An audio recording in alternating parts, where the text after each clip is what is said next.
Suns fans, you know what time it is in the PHX. Empire of the Suns.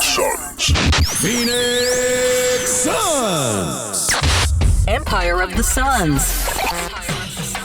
Hello there, and welcome to the Empire of the Suns podcast. My name is Kellen Olson, joined as always by Kevin Zimmerman. What's up, man? Howdy, we're back. We figured we should touch base now that there's a little action in the coaching search.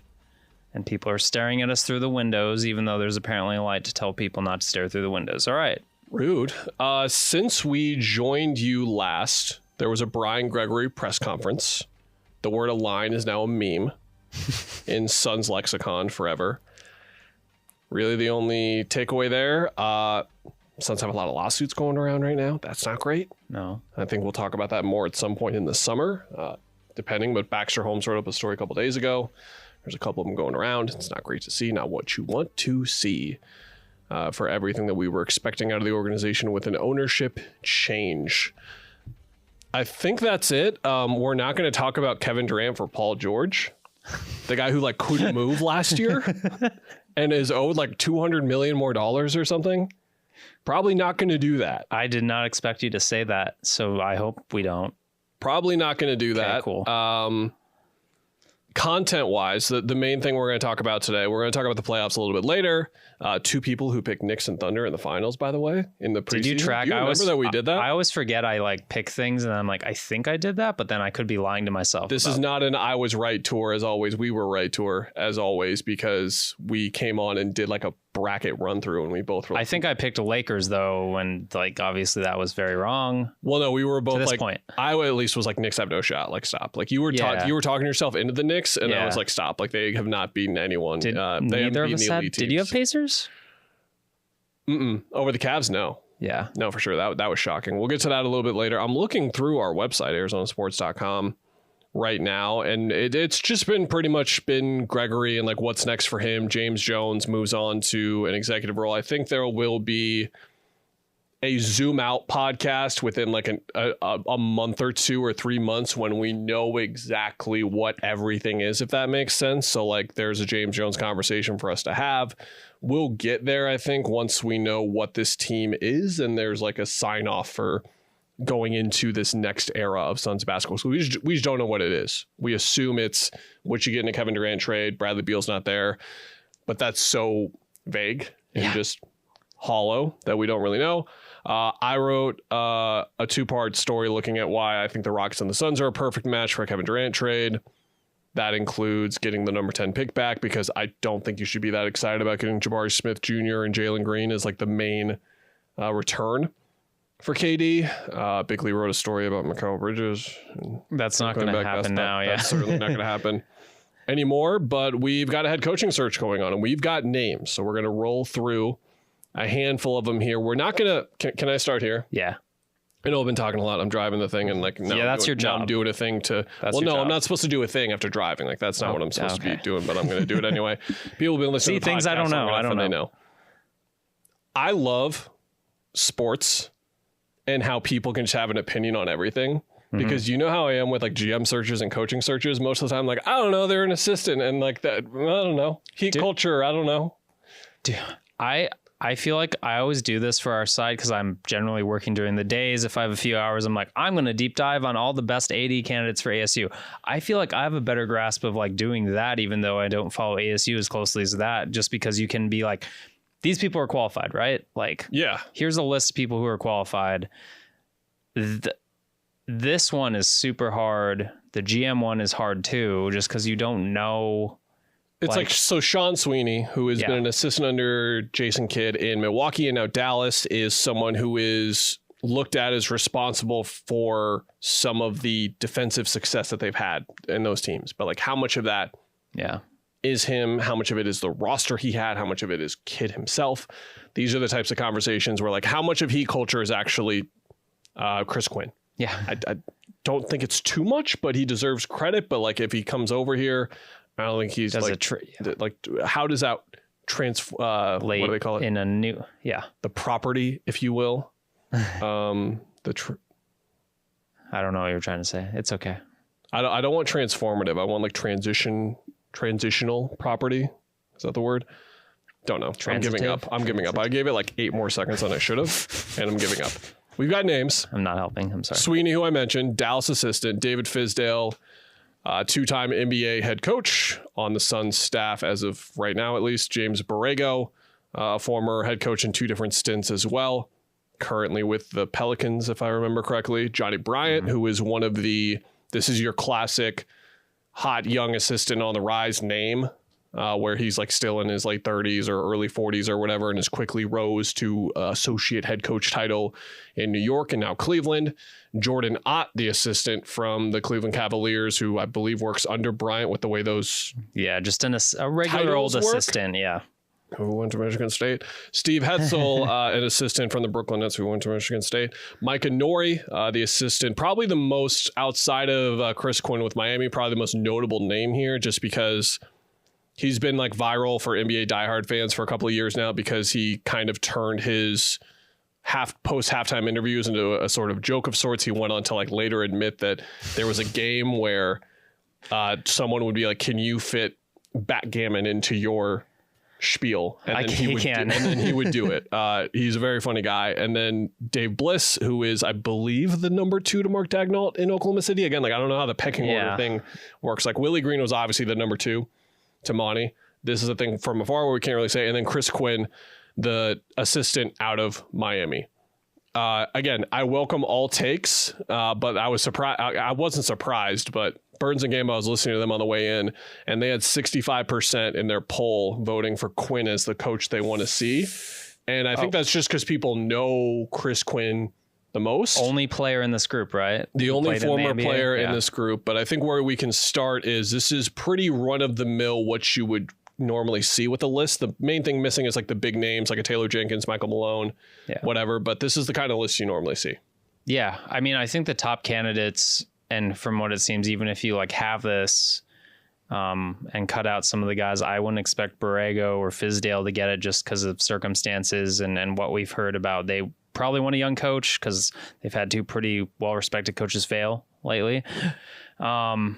But yeah, I think the names look good on paper in general. I will say that. The top names. Yeah, they do. I'm not leaning. I like Nori the most out of the candidates. I think that from an experience perspective, he's been around the league over 2 decades. Some of like the minutia stuff that you would assume an assistant is doing and excelling at is what he's been doing in Minnesota. That's like the guy that Chris Finch is talking to with rotations, with end of game stuff, with lineup distribution, kind of things like that he's dealing with. And the feature from Britt Robson a couple years ago outlined essentially that like no assistant in the league working right now has more experience doing this type of thing than he does. Yeah. So if you want the rotations guy, for those people who clamor over that type of thing and want perfection with the way the rotations are used, who's used where against what lineup and that kind of thing, that is like kind of his wheelhouse of sorts. I mean, if you look at that team, how they've been built, I mean, they make the Rudy trade, they make it work with Rudy next to Cat, they trade Cat, and obviously Julius Randle is really good and probably people undersold him coming back, but like you're still dealing with lots of moving parts and weird things that you don't see elsewhere in the NBA, and this coaching staff is figuring it out. Again, it's like, what's Finch, what's him? But like, look, how did Finch bust his knee against the Suns? When he busted his knee it was against the Suns, or was it going into the series? Okogie? Yeah, it was against the Suns. Anyway. It was against the Suns because I remember Nori has done, he's done all of the head coach stuff from the actually walking up and down the sidelines to pre and post game interviews to all that. So like, also, like you go back in his history, like working with Michael Malone, he's seen some stuff and he's been around a while. I think like just the resume looks very complete, I guess. And then the part of like where I evaluate him and like him as a candidate, where I just can't evaluate the rest of the guys because I don't know enough about him, is like he's a very personable, I don't want to say vibrant guy, but he uses humor in a way that is relatable. To disarm, I think that was the word. To disarm and communicate with honesty, but like, yeah. And like the halftime interview is like just to amuse himself. But it seems like the thing that I was talking about on Wolf and Luke is, and this isn't like as much about him as about these candidates, you just need someone with a lot of stuff going for them in that type of department. What I mean by that is This is not a like they should hire Monty Williams thing. And to bring up Monty yet again for a lot of people listening who wound up souring on him, Monty was a guy who came in and was very hard-nosed. Like that was something that was known about him from the New Orleans days, but he came here and like the more we got to talk to him, like again, we just see like little seeps of personality from people in the space we do, don't get me wrong, but he's like a weird, goofy, funny guy. Yeah. And then some of the little behind the scenes videos, like the one from the bubble, obviously with Booker, he's a very emotional guy. As well, and always spoke on just like the connection he had with his players. So Monty was able to do like, and at the same time was able to be the hard-nosed guy when he needed to be. So it needs to be someone with a lot of those different traits working for this specific type of job, because what you were looking for 2 years ago from a personality or from a personality a year ago is not at all the same thing that you're doing with this coach. And I hope that the people in charge of making that decision are aware of like the difference here. And it does seem like that with what they're going for. The former player thing, I think, is fine. I just think that we're kind of past that now, if that makes sense. Yeah. Like you look Players at the amount can get over that easily, I think. You look at the amount of guys that have had like success without like that type of resume to their name as players or even having NBA experience at all. We're way sort of like beyond that. Like Spo is like you can just go through a lot of different names. Like you don't need to pull up grainy like 70s Pat Riley film, you know, like for guys to have respect for their head coaches anymore. That might be a wrong read by me, but especially in being around Booker for a decade, like I don't think it's a make or break thing for him that it has to be like a former player in order for him to have respect. Monty was, of course. I want to stick on that Monty point too. Like I think for me, it was like if I went to a practice with like one other reporter some of those days when those teams weren't as well followed, that kind of thing, like Monty would just talk to you about how he sees building culture, and like you have these long conversations to like one question.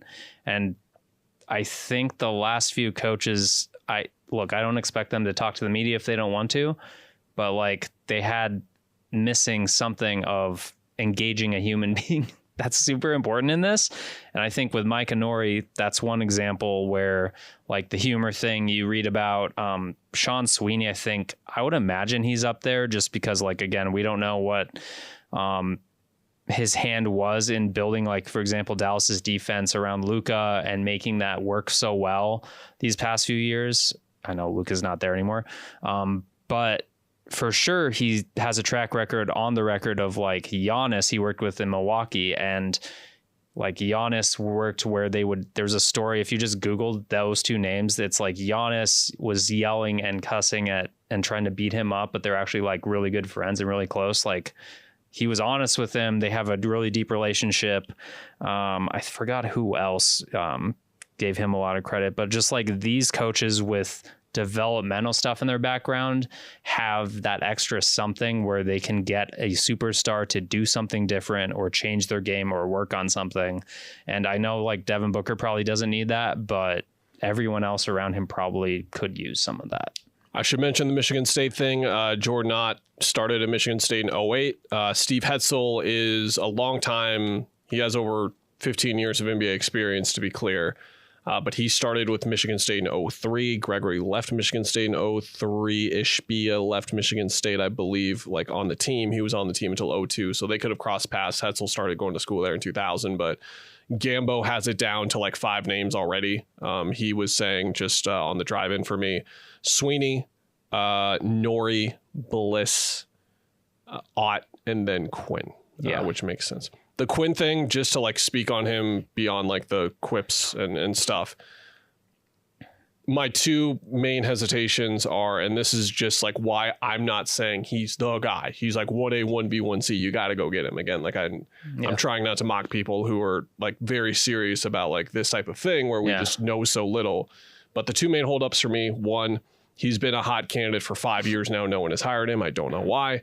2, the whole Heat culture thing like that is obviously a Riley thing first and foremost. Not even a Spo thing. It's a Riley thing. And then it trickles down to Spo. Is there another trickle down effect again where it goes to Quinn? And when he comes here, is it going to be strictly how the Miami Heat do everything? Look, the Miami Heat have been successful. Don't get me wrong. But it's not like they have been like one of the 3 or 5 best franchises in the NBA in the last like 10 years. Like it's they're successful. They have an identity. You need an identity. I understand. But it's not. So again, that's just sort of where my hesitations go in terms of me looking at him as someone who should be far and away the number one guy. I think that he should be a candidate. I think that he should even be a finalist. I think it makes a lot of sense. But for me to go that far and acting like he's the 1A choice, I'm not there. I see it why they would want him based on like if they're trying to do the Michigan State, we believe in culture, the grit, whatever. And everything you read about Quinn is he's like I think I read somewhere, I think Kevin Arnovitz wrote that he's like a mini version of Spoelstra. So like I get that. And I'll put Dave Bliss of the Thunder in with this section where both of those guys are in pretty successful organizations. They've been there a long time. I think Bliss had a stop in New York for 3 years in the mid 2010s, like 15 to 18. But like when they okay, both of them see an organization that's well run, smooth. The president and the coaches are all aligned, by the way. But when they just helicopter in and drop into Phoenix, whatever the culture is in the Suns front office from Matt Ishbia down, whether it's good or bad, like, are they going to fit with it? And will they be able to bring like, here's how the Thunder operated and how I operated on the Thunder, for example, everything will just translate. I don't think that's the case because like for the Thunder, for example, you have a philosophy of talent that they draft. Like it's the quick version is long, tall dudes with a really good skill set. They can pass, they can share the ball, and that everything just fits. And he can coach to that probably, or he knows how, he's seen it. The Heat culture thing can kind of explain itself where you're tough and you have non-negotiables as far as how you carry yourself in practice and all that stuff. But again, I just don't know how easy it is if they've seen it for 20 years, 30 years, if they can just drop it into this Phoenix Suns team and pull it off. That's my biggest hesitation. So I'm going to be super curious if they go with that. And it seems like Brian Gregory, my take on him from what I've seen, the one press conference and reading his resume is he's going to be tough. He has the Michigan State blood in him, but like, can you really find someone that fits that well and align that well in this coaching group? I'm not sure. You know what I mean? Like, How do they transfer what their situations are here? I don't know if it's easy to translate. Let's move to playoffs for a few minutes before we go. They've ruled. They've been pretty great to watch. Both OKC series, both Nuggets series, Clippers series was awesome. The Thunder series was awesome for like kind of a couple of different reasons, but like the way the Nuggets were able to, like, for lack of a better phrase, hang in there. Yeah. Through everything that they were doing was pretty remarkable. The way that they were able to win games, like the Aaron Gordon stuff in the Clipper series and then against the Thunder as well, was great. I wish, my only like complaint from a fan perspective is that I wish that like the Cavaliers would have been able to go out, and Boston, unfortunately, with the Tatum injury, but they were able to go out with more. Like the way that the Cavs like limped out again. There was like a couple of like team building lessons I'll sort of get into before we talk about like what we think is going to happen the rest of the way. One, I always talk about this. I'm going to bring it up again. Like, go through these teams, especially in the East, and you'll see that while it's extremely difficult to build up your roster quickly, you'll see how the good teams do it. The Knicks, they drafted Deuce McBride outside of the lottery. They drafted Mitchell Robinson outside of the lottery. Obviously, Jalen Brunson is the big star there. Josh Hart was on his fourth team when he got traded there. Mikal, big time acquisition with all the picks. Towns, big time trade, all that kind of stuff. You can look at that and say like, well, the Suns can't do that. Yeah. But they can get those little guys on the margins over there. And Indiana is an even better example. They bail on Malcolm Brogdon at the perfect time and get Aaron Nesmith, who is just an invaluable piece of what they do. Andrew Nembhard, same thing, second round pick. Yeah. He's been a playoff You riser. buy when their stock's super low, yeah. Tyrese Halliburton was not a top 10 pick. Like if I talk about the Rockets trade and like getting a number 10 pick, you'd be like, well, it's not a top 5. It's like, okay, but there's guys outside of the lottery and even the late ends of the lottery who become stars like he did. You can go to other teams like Minnesota, like Nickeil Alexander-Walker. People forget he bounced around a few teams before he landed in Minnesota. Jaden McDaniels, end of the first round. Naz Reid, undrafted. You can go to OKC, and even with all of the value they got, again, Jalen Williams was not a top 10 pick. Shea was not a top 10 pick. So it is it is not impossible to do what they do, and we should not hold them to, over the next couple of years, this tremendously high bar of impossibility with what they're trying to do, because good teams, great organizations do this. They hit on the margins, and all 4 of these teams hit on the margins.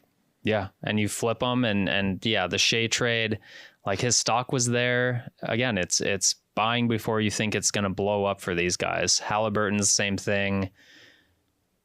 Brunson even, I don't know if you would categorize Brunson as that, but that was just having money, I guess. Yeah, for sure. They weren't the team that drafted him. I think that's a good correction to have there. But in terms of where you find the talent, and then even again, like with when they signed him, like he was not like seen as like an absolute. It was an overpay, right? Like, they overpaid for him. Yeah, it was an extremely more expensive and like star chasing version of what the Ricky Rubio signing was, where New York like needed a point guard. They needed someone like him, but he came out of Dallas, and it wasn't like people saw that he was going to be one of the 5 to 10 best players in the league. Be someone who, at this point, 2 rounds in, has been the best player. You get your you got your closer. Like you didn't think you had that. Yeah, exactly. What do you think is going to happen? You and I, as I said at the top, picked something like this, where we saw the Thunder and the Knicks coming out. That was before New York had the season they did. That was before Oklahoma City had the season that they did. I guess positive and negative there, or negative and positive, respectively. I really don't know what's going to happen in either series. It rules. I love it. I could see Pacers Timberwolves. Like I genuinely could. I would I think it's going to be Thunder Knicks still. And this is being stubborn, but is it fair for me to say that the Knicks and the Pacers are playing the best basketball of those 4 teams right now? Probably, yeah. I think Minnesota, for what they had to get through with LA and Golden State compared to like Indiana, for example, when they played Milwaukee, I know that they were shorthanded.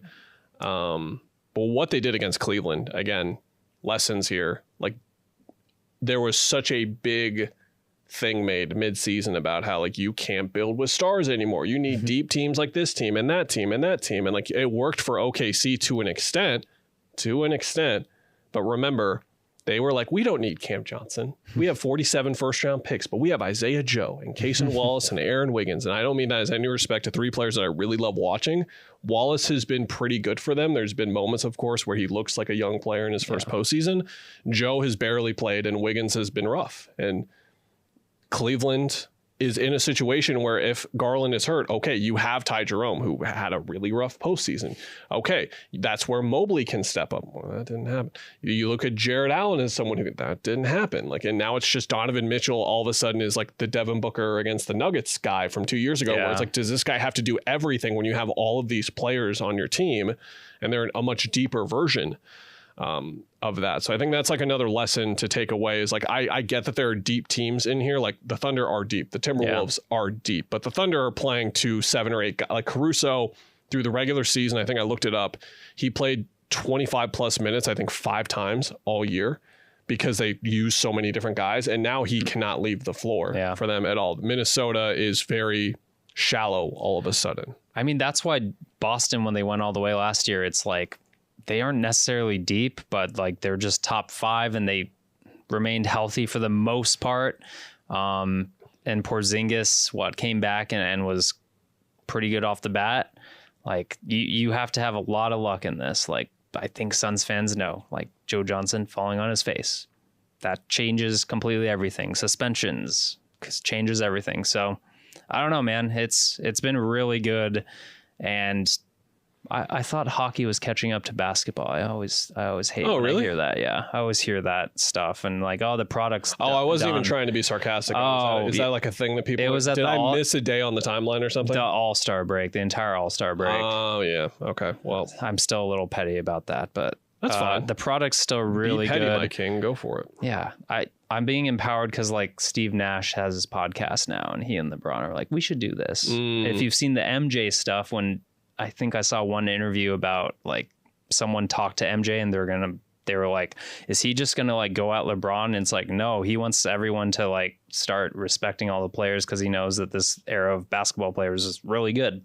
That would be nice if the most prominent NBA voice in the history of the league was just someone who went on TV and was like, everyone's good. I really like this. Yeah, everyone's. I don't know where that was exactly, but it was like people are going to be surprised when MJ just starts propping all these guys up because he likes basketball. Yeah, Chris did the tour last postseason, and he was very similarly like positive, and it was great to see. He was sharing all his knowledge and stuff. I've got Knicks over Thunder still. Okay.